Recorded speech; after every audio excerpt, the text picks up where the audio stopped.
ಶ್ರೀ ಲಲಿತಾ ಸಹಸ್ರನಾಮ ಅರ್ಥಸಹಿತ ಭಾಗ 2. ಭಂಡ ಸೈನ್ಯ ವಧೋದ್ಯುಕ್ತ ಶಕ್ತಿ ವಿಕ್ರಮ ಹರ್ಷಿತ ಎಂದರೆ ಭಂಡಾಸುರನ ಸೈನ್ಯದ ಸಂಹಾರದಲ್ಲಿ ಉದ್ಯುಕ್ತರಾದ ನಕುಲ ಇತ್ಯಾದಿ ಶಕ್ತಿ ಸೇನೆಗಳ ಪರಾಕ್ರಮದಿಂದ ಸಂತಸಗೊಂಡಿರುವವಳು ಎಂದರ್ಥ. ನಿತ್ಯ ಪರಾಕ್ರಮ ಆಟೋಪ ನಿರೀಕ್ಷಣ ಸಮುತ್ಸುಕ ಅಂದರೆ ನಿತ್ಯ ದೇವತಾ ಶಕ್ತಿಯರ ಪರಾಕ್ರಮದ ವಿಸ್ತಾರವನ್ನು ನೋಡಿ ಸಂತಸವನ್ನಗೊಂಡವಳು. ಭಂಡಪುತ್ರ ವಧೋದ್ಯುಕ್ತ ಬಾಲಾವಿಕ್ರಮ ನಂದಿತ ಅಂದರೆ ಭಂಡಾಸುರನ 30 ಮಕ್ಕಳಾದ ಚತುರ್ಬಾಹುವಿನಿಂದ ಹಿಡಿದು ಉಪಮಾಯುವರೆಗಿನವರನ್ನು ಸಂಹರಿಸುವಲ್ಲಿ ನಿರತಳಾದ ತನ್ನ 9 ವರ್ಷದ ಮಗಳು ಬಾಲಾದೇವಿಯ ಪರಾಕ್ರಮದಿಂದ ಆನಂದಗೊಂಡವಳು. ಮಂತ್ರಿಣ್ಯಂಬ ವಿರಚಿತ ವಿಷಂಗವದ ದೋಷಿತ ಅಂದರೆ ಭಂಡಾಸುರನ ಸಹೋದರ ವಿಷಂಗ ದೈತ್ಯನನ್ನು ತನ್ನ ಮಂತ್ರಿ ಶ್ಯಾಮಲಾಂಬೆಯು ಸಂಹರಿಸಿರುವುದಕ್ಕೆ ಹರ್ಷಿತವನ್ನಗೊಂಡವಳು.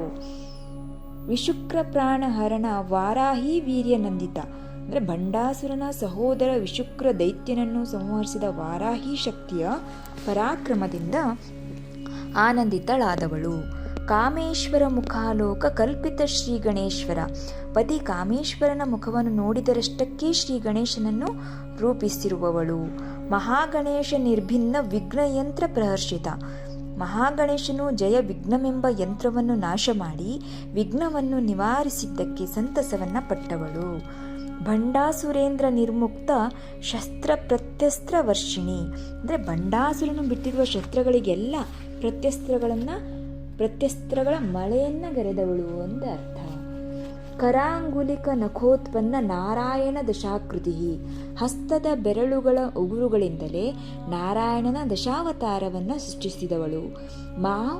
ಮಹಾಪಾಶುಪತಾಸ್ತ್ರಾಗ್ನಿ ನಿರ್ದಗ್ಧಾಸುರ ಸೈನಿಕ ಅಂದರೆ ಮಹಾಪಾಶುಪತಾಸ್ತ್ರದ ಅಗ್ನಿಯಿಂದ ರಾಕ್ಷಸ ಸೈನ್ಯವನ್ನು ಭಸ್ಮ ಮಾಡಿದವಳು. ಕಾಮೇಶ್ವರಾಸ್ತ್ರ ನಿರ್ದಗ್ನ ಸಬಂಡಾಸುರ ಶೂನ್ಯಕ ಕಾಮೇಶ್ವರ ಅಸ್ತ್ರದಿಂದ ಭಂಡಾಸುರನನ್ನು ಆತನ ಶೂನ್ಯಕ ನಗರವನ್ನು ಭಸ್ಮ ಮಾಡಿರುವವಳು. ಬ್ರಹ್ಮೋಪೇಂದ್ರ ಮಹೇಂದ್ರಾದಿ ದೇವ ಸಂಸ್ತುತ ವೈಭವ ಅಂದರೆ ಬ್ರಹ್ಮ ವಿಷ್ಣು ಮಹೇಂದ್ರಾದಿ ಸಮಸ್ತ ದೇವತೆಗಳಿಂದ ಸ್ತುತಿಸಲ್ಪಟ್ಟ ವೈಭವಾತಿಶಯ ಉಳ್ಳವಳು.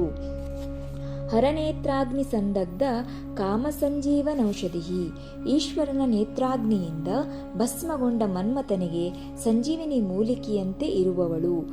ಶ್ರೀಮದ್ಭಾಗ್ಭವ ಕೂಟೈಕ ಸ್ವರೂಪ ಮುಖ ಪಂಕಜ ಅಂದರೆ ಪಂಚದಶಾಕ್ಷರಿ ಮಂತ್ರದ ಶ್ರೀಮದ್ ವಾಗ್ಭವ ಕೂಟವನ್ನು ಪ್ರಧಾನ ಸ್ವರೂಪವಾಗುಳ್ಳ ಪದ್ಮದಂತಿರುವ ಮುಖವಿರುವವಳು.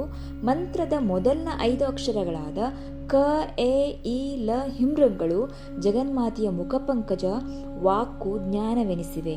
ವಾಕ್ಗೆ ಜನ್ಮಸ್ಥಾನವಾದ ಮಾತೆಯ ಮುಖವೇ ವಾಗ್ಭವ ಕೂಟ. ಕಂಠಾದ ಕಟಿ ಪರ್ಯಂತ ಮಧ್ಯಕೂಟ ಸ್ವರೂಪಿಣಿ ಅಂದರೆ ಕಂಠದಿಂದ ಕಟಿಯವರೆಗೆ ಪಂಚದಶಾಕ್ಷರಿ ಮಂತ್ರದ ಕಂಠದಿಂದ ಕಟಿಯವರೆಗೆ ಮಧ್ಯಭಾಗವಾದ ಕಾಮರಾಜಕೂಟ ಸ್ವರೂಪದವಳು. ಮಂತ್ರದ ಮಧ್ಯದ 6 ಅಕ್ಷರಗಳಾದ ಹ ಸ ಕ ಹ ಲ ಹ್ರಿಮ್ಗಳು ಸರ್ವ ಆಲೋಚನೆಗಳು ನಾದಗಳ ಸ್ಥಾನವೆನಿಸಿವೆ. ಹೀಗಾಗಿ ಮಾತೆಯು ಮಧ್ಯಕೂಟ ಸ್ವರೂಪಿಣಿಯಾಗಿದ್ದಾಳೆ. ಶಕ್ತಿ ಕೂಟೈಕ ತಾಪನ್ನ ಕಟ್ಯ ದೋಭಾಗ ಧಾರಿಣಿ ಅಂದರೆ ಕಟಿಯಿಂದ ಕೆಳಗೆ ಶಕ್ತಿಕೂಟ ಸ್ವರೂಪವಾಗಿರುವವಳು. ಮಂತ್ರದ ಅಂತ್ಯಭಾಗವಾದ 4 ಅಕ್ಷರಗಳಾದ ಸ ಕ ಲ ಹ್ರಿಂ ಮಂತ್ರ ಸ್ವರೂಪವು ಮಾತೆಯ ಶಕ್ತಿಕೂಟವಾಗಿ ಬಿಂಬಿತವಾಗಿದೆ.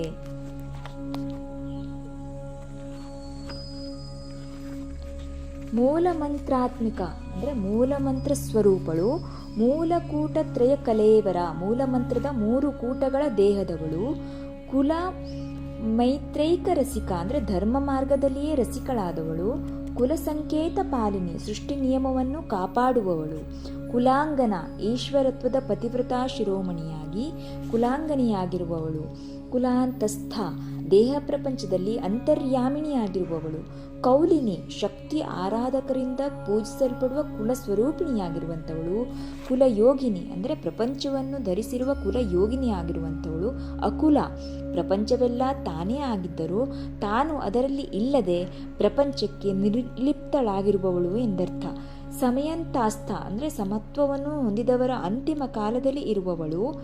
ಸಮಯಾಚಾರ ತತ್ಪರ ಅಂದರೆ ಸಮತ್ವದಿಂದಾಗುವ ಮೋಕ್ಷದ ಆಚರಣೆಯನ್ನು ಅನುಸರಿಸುವವರ ಯೋಗಕ್ಷೇಮವನ್ನು ನಿರ್ವಹಿಸುವವಳು. ಮೂಲಾಧಾರೈಕ ನಿಲಯ ಅಂದರೆ ಮೂಲಾಧಾರ ಚಕ್ರದಲ್ಲಿಯೇ ಪ್ರಧಾನ ಶಕ್ತಿಯಾಗಿ ನೆಲೆಸಿರುವಂಥವಳು. ಬ್ರಹ್ಮಗ್ರಂಥಿ ವಿಭೇದಿನಿ, ಮೂಲಾಧಾರ ಚಕ್ರದಲ್ಲಿರುವ ಬ್ರಹ್ಮಗ್ರಂಥಿಯನ್ನು ಭೇದಿಸುವವಳು. ಮಣಿಪೂರಾಂತುರದಾಯಿತ, ಮಣಿಪೂರ ಚಕ್ರದಲ್ಲಿ ಉದಯಿಸುವವಳು. ವಿಷ್ಣು ಗ್ರಂಥಿ ವಿಭೇದಿನಿ ಅಂದರೆ ಅನಾಹತ ಚಕ್ರದಲ್ಲಿ ಇರುವ ವಿಷ್ಣು ಗ್ರಂಥಿಯನ್ನು ಕೂಡ ಭೇದಿಸುವಂಥವಳು.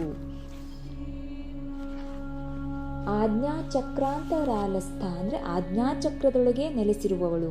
ರುದ್ರ ಗ್ರಂಥಿ ವಿಭೇದಿನಿ, ಆಜ್ಞಾಚಕ್ರದಲ್ಲಿರುವ ರುದ್ರ ಗ್ರಂಥಿಯನ್ನು ಭೇದಿಸುವವಳು. ಸಹಸ್ರಾಂಬುಜರಾರೂಢ, ಶಿರಸ್ಸಿನಲ್ಲಿರುವ ಸಹಸ್ರಾರ ಕಮಲದಲ್ಲಿ ಶಿವಶಕ್ತೈಕ್ಯ ರೂಪಿಣಿಯಾಗಿ ನೆಲೆಸಿರುವವಳು. ಶಿರಸ್ಸು ಅಂದರೆ ತಲೆ. ಸುಧಾಸಾರಾಭಿವರ್ಷಿಣಿ, ಆ ಸಹಸ್ರಾರು ಚಕ್ರರಿಂದ ಶ್ರೀ ಕುಂಡಲಿನಿ ಶಕ್ತಿಯ ಅಮೃತದ ಮಳೆಗೆರೆಯುವವಳು ಎಂದರ್ಥ. ತಟಿಲ್ಲತಾ ಸಮಾರುಚಿಹಿ ಅಂದರೆ ಮಿಂಚಿನ ಬಳ್ಳಿಯಂತೆ ಕಾಂತಿ ಸ್ವರೂಪಳು. ಷಟ್ಪಕ್ರೋಪರಿ ಸಂಸ್ಥಿತ, ಕುಂಡಲಿನಿಯ 6 ಯೋಗ ಚಕ್ರಗಳ ಮೇಲೆ ಸಹಸ್ರಾರ ಚಕ್ರದಲ್ಲಿ ನೆಲೆಸಿರುವವಳು. ಮಹಾಸಕ್ತಿ, ಸಹಸ್ರಾರಕ್ಕೆ ಹತ್ತುವಲ್ಲಿ ಮಹಾ ಉತ್ಸಾಹದ ಆಸಕ್ತಿ ಉಳ್ಳವಳು. ಕುಂಡಲಿನಿ, ಕುಂಡಲಿನಿ ಎಂದು ಶಕ್ತಿ ಸ್ವರೂಪಳು. ವಿಸತಂತು ತನೀಯಸಿ ಅಂದರೆ ಕಮಲ ದಂಟಿನ ತಂತುವಿನಂತೆ ಸೂಕ್ಷ್ಮ ಆಕೃತಿಯನ್ನು ಹೊಂದಿರುವಂಥವಳು. ಭವಾನಿ, ಈಶ್ವರನಿಗೆ ಸಂಗಾತಿ, ಮನ್ಮಥ ಸಂಸಾರ ಪ್ರಪಂಚಕ್ಕೆ ಜೀವದಾತೆಯಾದ ಭವಾನಿ. ಭವಾನಾಗಮ್ಯ, ಧ್ಯಾನ ಭಾವದಿಂದ ಅನುಭವ ಗಮ್ಯಳು. ಭವಾರಣ್ಯ ಕುಠಾರಿಕ ಅಂದರೆ ಸಂಸಾರ ಬಂಧನವೆಂಬ ಕಾಡನ್ನು ಸಂಹರಿಸುವ ಕೊಡಲಿ ಸ್ವರೂಪಳು. ಭದ್ರಪ್ರಿಯ, ಮಂಗಲವನ್ನು ಬಯಸುವುದರಲ್ಲಿ ತುಂಬಾ ಪ್ರೀತಿಯುಳ್ಳವಳು. ಭದ್ರಮೂರ್ತಿ, ಭವ್ಯವಾದ ಮಂಗಲ ಸ್ವರೂಪಳು. ಭಕ್ತ ಸೌಭಾಗ್ಯದಾಯಿನಿ ಅಂದರೆ ಭಕ್ತರಿಗೆ ಮೋಕ್ಷ ಸೌಭಾಗ್ಯ ಮಂಗಲವನ್ನು ಅನುಗ್ರಹಿಸುವವಳು. ಭಕ್ತಿ ಪ್ರಿಯ ಅಂದರೆ ಭಕ್ತಿಗೆ ಸಂತೋಷದಿಂದ ಒಲಿಯುವವಳು. ಭಕ್ತಿ ಗಮ್ಯ, ಭಕ್ತಿ ಮಾರ್ಗದಲ್ಲಿ ದೊರಕುವವಳು. ಭಕ್ತಿ ವಶ್ಯ, ಭಕ್ತಿ ವಶಳು. ಭಯಾಪಹ, ಭಯವನ್ನು ನಿವಾರಿಸುವವಳು. ಶಾಂಭವಿ, ಸುಖಪ್ರದಾಯಕ ಶಂಭುವಿನ ಸತಿಯು.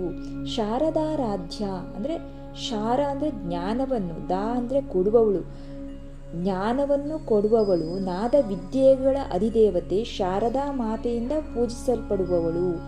ಶರ್ವಾಣಿ, ಈಶ್ವರನ ಪತ್ನಿ. ಶರ್ಮದಾಯಿನಿ, ಆನಂದವನ್ನು ಅನುಗ್ರಹಿಸುವವಳು.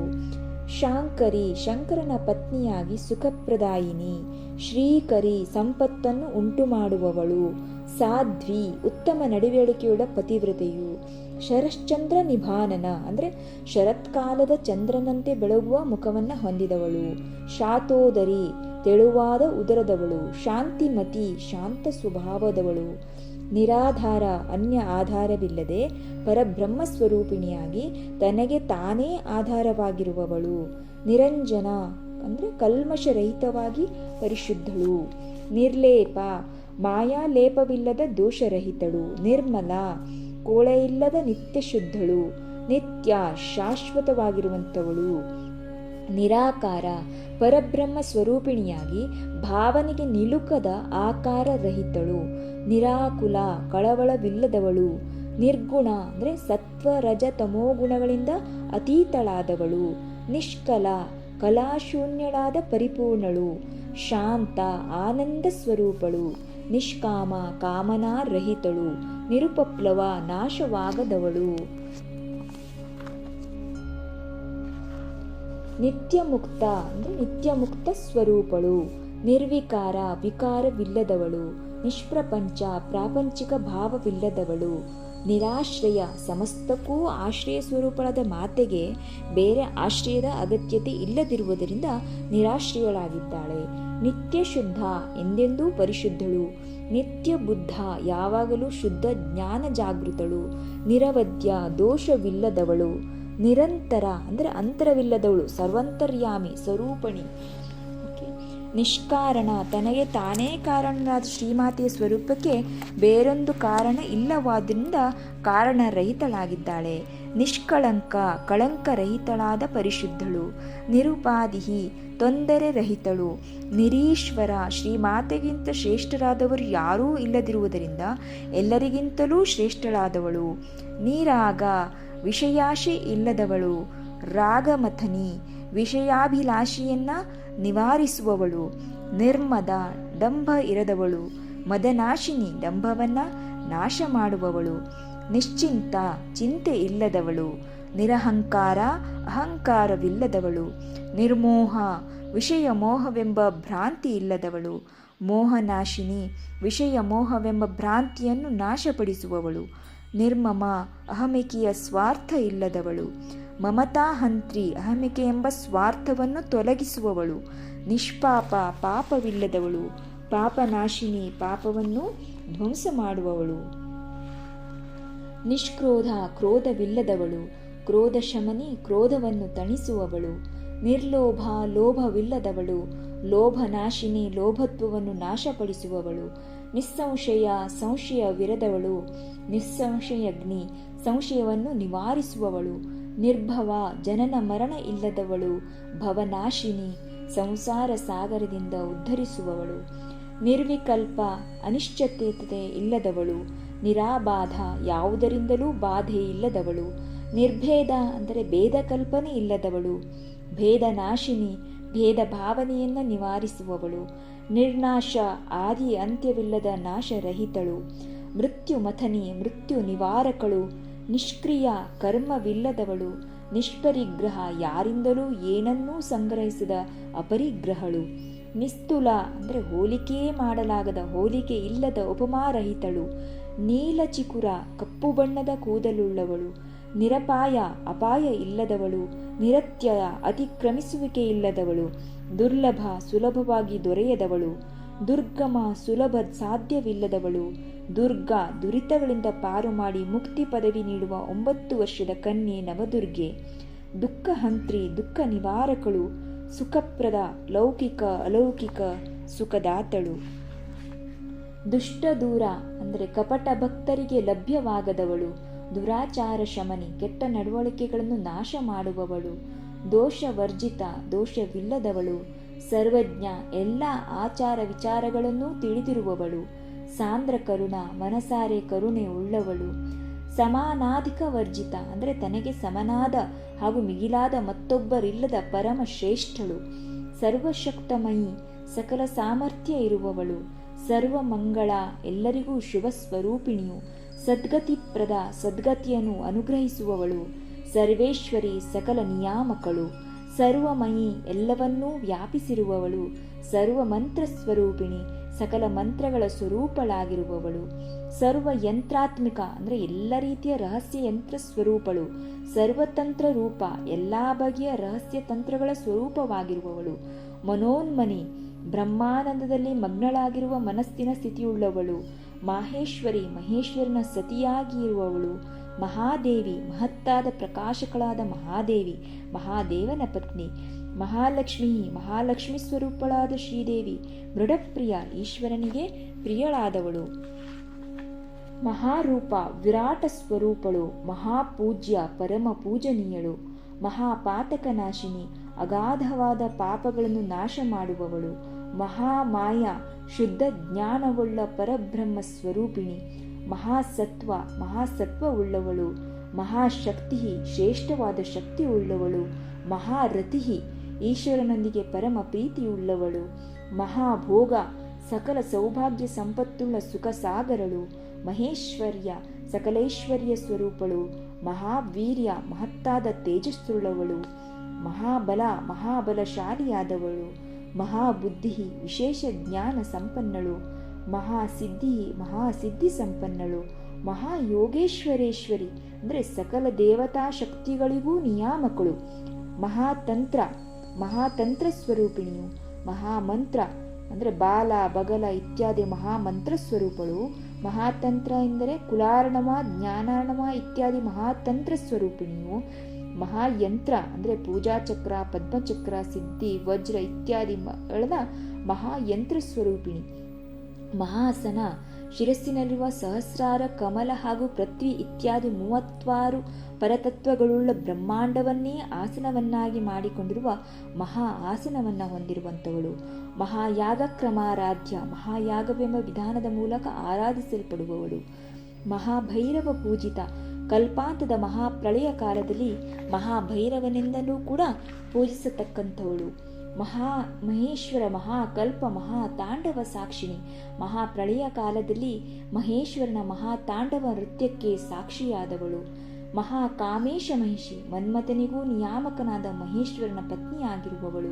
ಮಹಾ ತ್ರಿಪುರ ಸುಂದರಿ, 3 ಲೋಕಗಳನ್ನು ಮೋಹಗಳಿಸುವ ಮಹಾತಿಶಯವಾದ ಸೌಂದರ್ಯ ರೂಪಳು. ಚತುಷ್ಷಷ್ಟುಪಚಾರಾಢ್ಯ ಅಂದರೆ 64 ಬಗೆಯ ಉಪಚಾರ ರೂಪದ ಅರ್ಚನೆಯಿಂದ ಪೂಜಿತಳಾಗುವವಳು. ಪರಶುರಾಮ ಕಲ್ಪಸೂತ್ರದಲ್ಲಿ 64 ಬಗೆಯ ಉಪಚಾರವನ್ನು ವರ್ಣಿಸಲಾಗಿದೆ. ಚತುಷ್ಷಷ್ಟಿ ಕಲಾಮಣಿ, 64 ಕಲೆಗಳ ಸ್ವರೂಪಿಣಿಯು. ಮಹಾಚತುಷ್ಷಷ್ಟಿ ಕಟಿ ಯೋಗಿನಿ ನಿಗುಣ ಸೇವಿತ ಅಂದರೆ 64 ಕೋಟಿ ಮಹಾಯೋಗಿನಿಯರ ಗಣಗಳಿಂದ ಸೇವಿತಳು. ಮನುವಿದ್ಯಾ, ಜ್ಞಾನ ಮಾರ್ಗದ ವಿದ್ಯಾಸ್ವರೂಪಿಣಿ. ಚಂದ್ರವಿದ್ಯಾ, ಅಮೃತ ವಿದ್ಯೆ ಎನಿಸಿದ ಚಂದ್ರವಿದ್ಯೆಯ ಸ್ವರೂಪಳು. ಚಂದ್ರಮಂಡಲ ಮಧ್ಯಗ, ಚಂದ್ರಮಂಡಲದಲ್ಲಿ ಅಂತರ್ಗತಳಾಗಿರುವವಳು. ಚಾರು ರೂಪ, ಮನೋಹರವಾದ ಲಾವಣ್ಯವುಳ್ಳವಳು. ಚಾರುಹಾಸ, ಮನೋಹರವಾದ ನಗುಮುಖದವಳು. ಚಾರು ಚಂದ್ರ ಕಲಾಧರ, ಮನೋಹರವಾದ ಚಂದ್ರನ ಶೋಭೆಯನ್ನು ಧರಿಸಿರುವವಳು. ಚರಾಚರ ಜಗನ್ನಾಥ, ಸಂಚರಿಸದಿರುವ ಸರ್ವ ವಸ್ತು ಸ್ವರೂಪದ ಜಗತ್ತಿಗೆ ಒಡೆತಿಯು. ಚಕ್ರರಾಜ ನಿಕೇತನ, ಸಹಸ್ರಾರ ಕಮಲ ಶ್ರೀಚಕ್ರದಲ್ಲಿ ವಾಸವಾಗಿರುವವಳು. ಪಾರ್ವತಿ, ಪರ್ವತರಾಜನ ಪುತ್ರಿ. ಪದ್ಮನಯನ, ಕಮಲದಂತಹ ಕಣ್ಣು ಉಳ್ಳವಳು. ಪದ್ಮರಾಗ ಸಮಪ್ರಭ, ಕೆಂಪು ಬಣ್ಣದ ಪದ್ಮರಾಗ ಮನೆಗೆ ಸಮನಾದ ಕಾಂತಿಯುತ ತೇಜಸ್ಸನ್ನು ಹೊಂದಿರುವಂಥವಳು ಆ ನಮ್ಮ ಲಲಿತಾ ತ್ರಿಪುರ ಸುಂದರಿ. ಇಲ್ಲಿಗೆ ಶ್ಲೋಕ 60 ಮುಕ್ತಾಯಗೊಳ್ತಾ ಇದೆ. ಮುಂದಿನ ಭಾಗದಲ್ಲಿ ನಾವು ಭಾಗ 3ರಲ್ಲಿ ಮುಂದಿನ 61ರಿಂದ ಮುಂದಿನ ಭಾಗವನ್ನು ಲಲಿತಾ ಸಹಸ್ರನಾಮವನ್ನು ನೋಡೋಣ.